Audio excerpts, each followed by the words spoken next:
Did you know?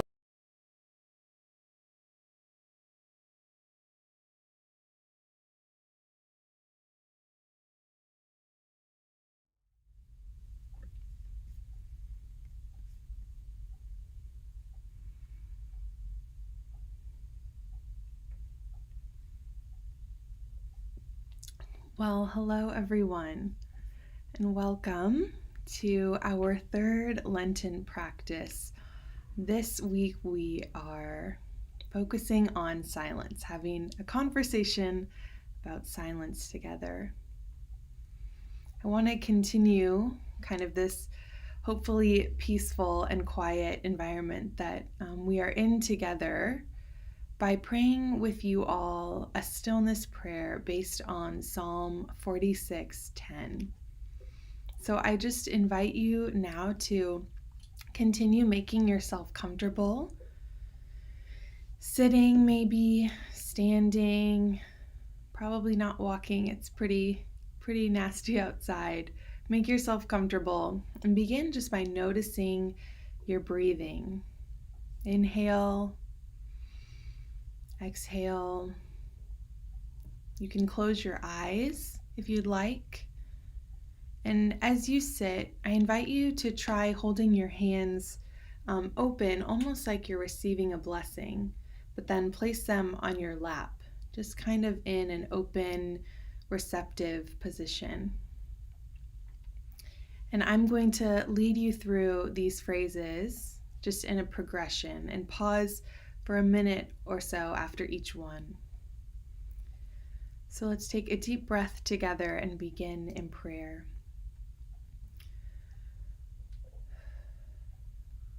Be still and know that I am God.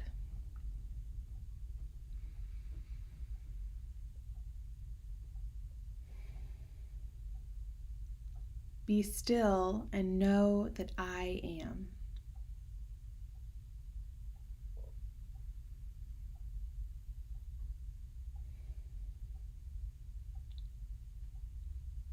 Be still and know.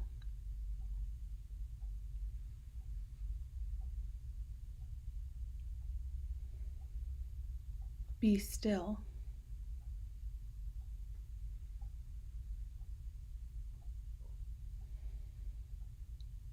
Be.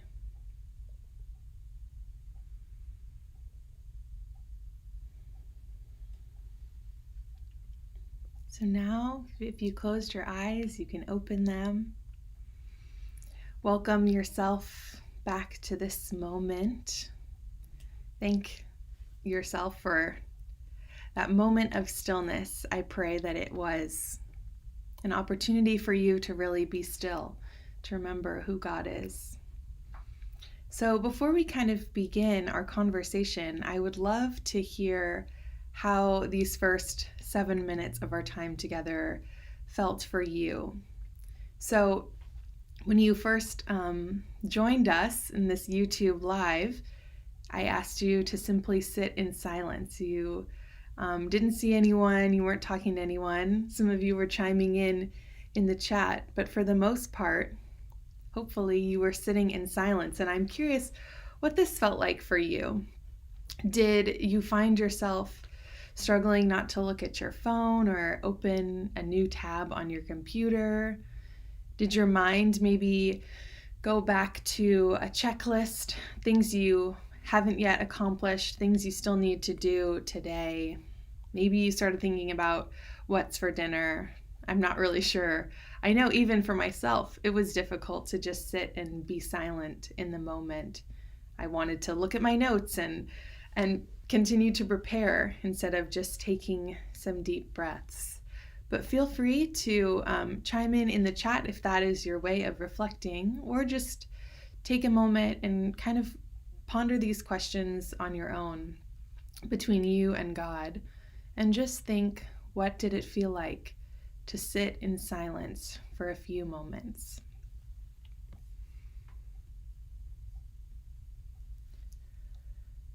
I'm glad it was restful, relaxing. Matt was thinking about the checklist.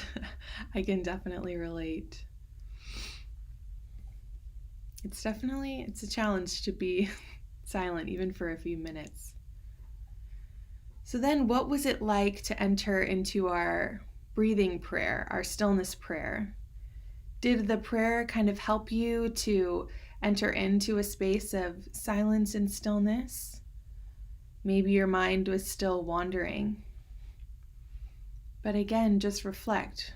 What was it like to pray that prayer in that way? Did it help you to be still?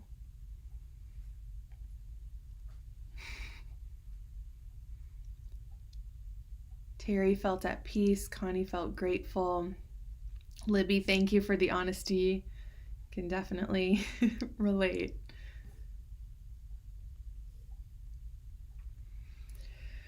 So today, as you all know, we're going to be talking about silence, which, yes, this does feel a little counterintuitive to talk about silence. But as I've already kind of alluded to, and I think we've all shared in different ways, silence does not come naturally to a lot of us. I know, especially for myself. And even as I was preparing for this conversation with you all, I was sitting outside at the church, and even in thinking about silence, I was surrounded by construction noises and kids playing on the playground. I was listening to music to kind of tune it all out. And so I know for me, silence is hard to come by. And even when I do have opportunities in my own life, be it driving in my car or walking to the mailbox or cleaning the house or whatever it might be, I often choose to avoid silence, playing music or calling a friend or something, listening to a podcast. So silence is a discipline, and it is a practice that we must work to cultivate. And that's why we are talking about silence as a Lenten practice together. So if we frame this right in the season of Lent, and so let's go quickly to Matthew 16 through 4:2, and I'll read this little story about Jesus. As soon as Jesus was baptized, he went up out of the water. At that moment, heaven was opened, and he saw the Spirit of God descending like a dove and alighting on him. A voice from heaven said, "This is my Son, whom I love. With him I am well pleased." Then Jesus was led by the Spirit into the wilderness to be tempted by the devil. And after fasting 40 days and 40 nights, he was hungry. So Lent is a season that comes around every year in the church calendar, where we have an opportunity to lean into this silence and solitude in our own lives, knowing that Jesus accompanies us in this. We can consider the question, what does it mean that immediately after his baptism, so his kind of formal declaration into his ministry, Jesus doesn't go out and start healing people right away. He doesn't go out and start teaching and doing all of these extraordinary things that he will do. But the Spirit actually leads him into a 40-day period of silence and solitude and temptation in the wilderness. And what does that mean for us? If we look actually at the word that's used in the Greek New Testament, eremos, which is Greek for desert, there are also a lot of other ways that this word is used. So it's also used to mean deserted place or desolate place, solitary place, lonely place, quiet place. So Jesus, when he goes out into the wilderness, when he goes out into the desert, he's going out into a lonely and a quiet and a solitary place. So silence and solitude are really crucial to our Christian journey. And Lent especially, I think, gives us an opportunity to focus especially on this practice. And we know that Jesus is present with us in it because Jesus himself went out and did this very same thing. So why practice silence? I mean, the obvious answer, of course, is because Jesus did. But there's more, I think, for us to dive into today. So Henry Nouwen, who was a Dutch Catholic priest, and if you spent a few weeks even around Granite Springs, you'd probably be familiar with him. But he said, without solitude, it is virtually impossible to live a spiritual life. We do not take the spiritual life seriously if we do not set aside some time to be with God and listen to Him. So there's something so crucial, I think, when we step away from our tasks, our checklists, what we need to do, to remind ourselves that God is always with us and have an opportunity to listen to Him. Thomas Merton, who's an American Trappist monk, he actually famously said, in silence, God ceases to be an object and becomes an experience. So in silence, it's not about knowing God and sort of the things we learn about God in church and in small group, and it's about experiencing God and being aware of God's presence in our lives. Silence helps us listen and be attuned to God's voice. So in silence, we give up our words, our agendas, our dependency on kind of the external things we're supposed to do. And we give our souls an opportunity to experience this divine communion rather than just asking for things in prayer or thinking about God in prayer or even trying to earn God's love and attention in our lives. We simply get to experience God. And so a life of practicing silence leads to a life of stillness with God. We learn to delight in God simply because of who God is, love. And in this we discover who we are, beloved. So I think all of this, right, sounds wonderful. Yes, I can listen to God and I can experience God's presence in silence, and that is a wonderful thing. But let's be honest, sometimes it doesn't always go that way. At least for me, it doesn't always feel like something is happening in silence. And I know for many of us who are kind of driven by tasks and accomplishing things and getting things done, that silence, honestly, can feel like a waste of time, perhaps. But even in silence, something is always happening. So Father James Martin, who's a pretty well-known Jesuit priest, said, "It is never a waste of time to sit in God's presence, even if it feels like nothing is happening." And it probably will. I'm adding this. It probably will feel like nothing is happening sometimes. And most of the time, our silent experiences with God might feel mundane or ordinary. But over time, when we develop this practice, we will be deeply shaped by it. We'll notice ourselves slowing down, listening more, talking less, and sensing the still God in our souls and in our bodies when we least expect it. So Nouwen, of course, says, in silence, we learn to listen to the voice of love. And I think, too, in silence, we're reminded that we're never truly alone, for God's presence is always with us. If you tuned in last week when Pastor Kevin spoke on the Examine, he reminded us that God's presence is always with us. But there's something beautiful when we take the time to look back on our day and see where God was really at work and notice even the small ways that God is always at work in our lives. And so silence, of course, just kind of goes one step further from the Examine in just enjoying God's presence, enjoying the gift of taking a deep breath.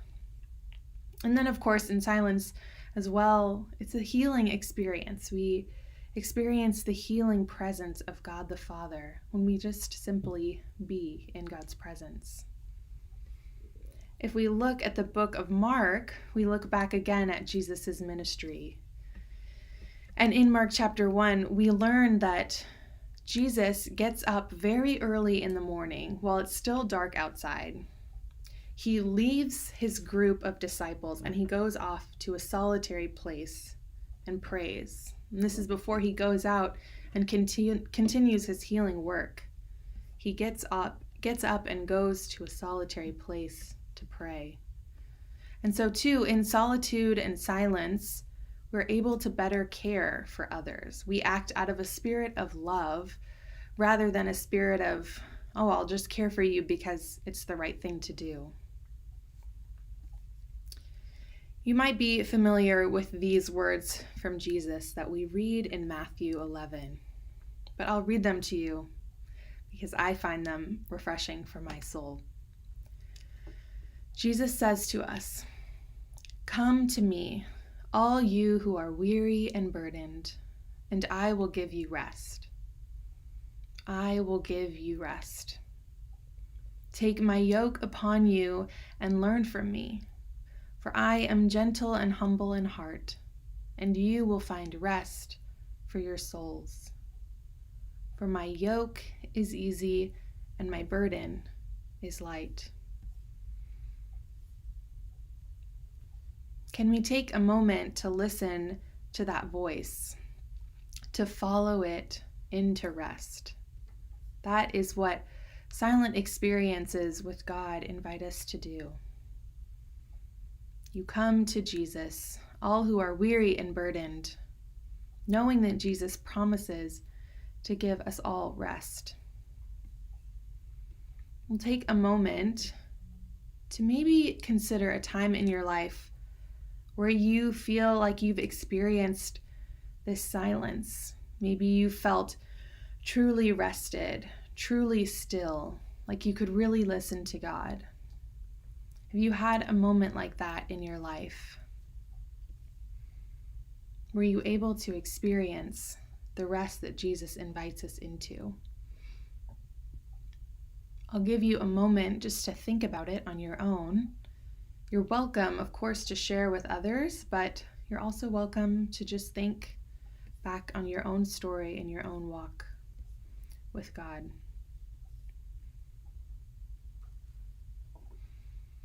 Can you listen to the voice of Jesus that invites you to rest?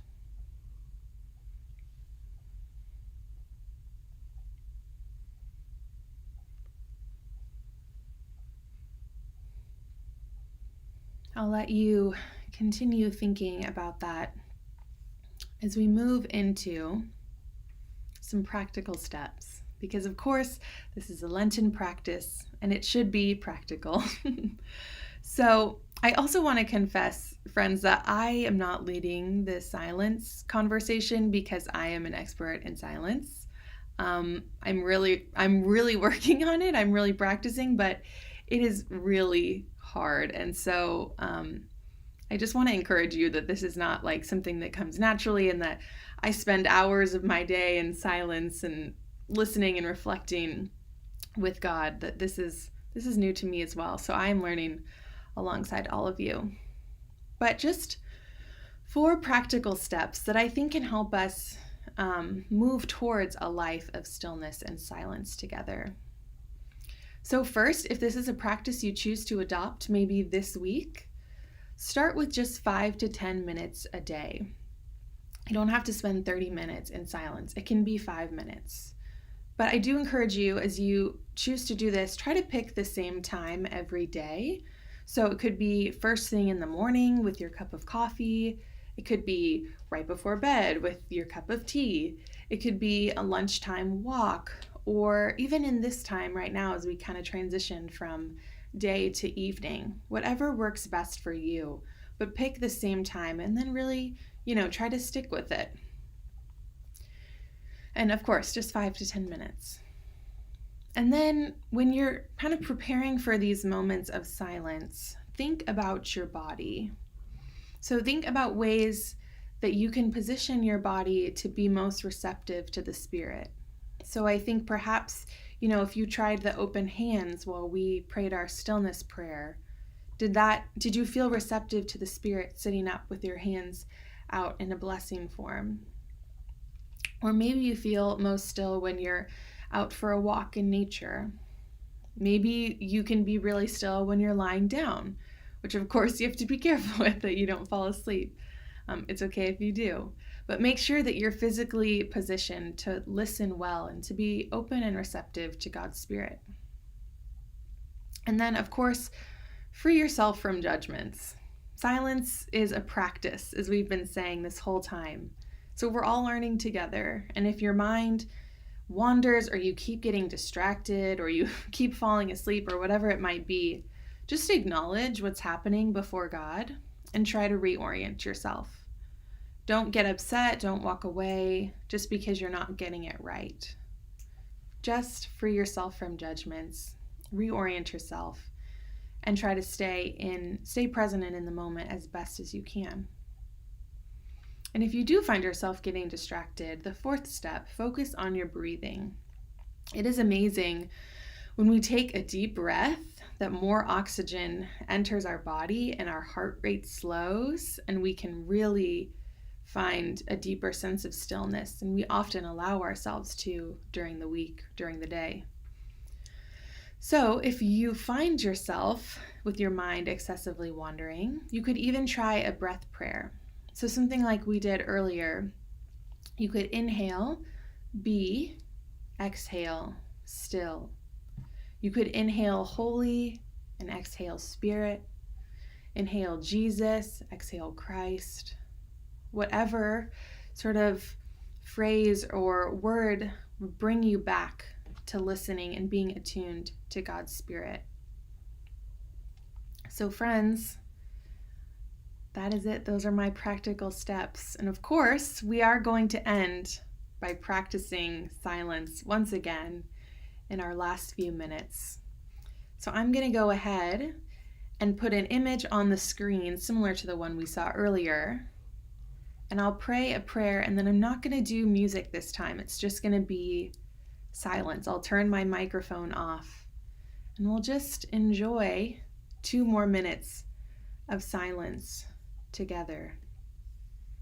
So friends, let's pray together. God of rest, you are love and you call us beloved.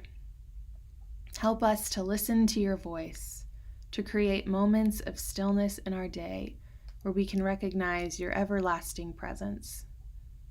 We who are weary and burdened come to you now and ask you to give us rest. Amen.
Friends, if you're still here, thank you for sharing in that silence with me.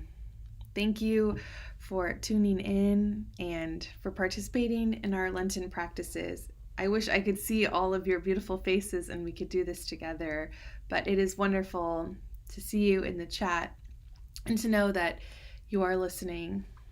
And I hope that this has been something restful and life-giving, and that you have experienced God's presence, perhaps in a new or a different way today. So thank you again so much for being with me as we did this together. And may God give you rest. And may, of course, the peace of Christ be with you, friends.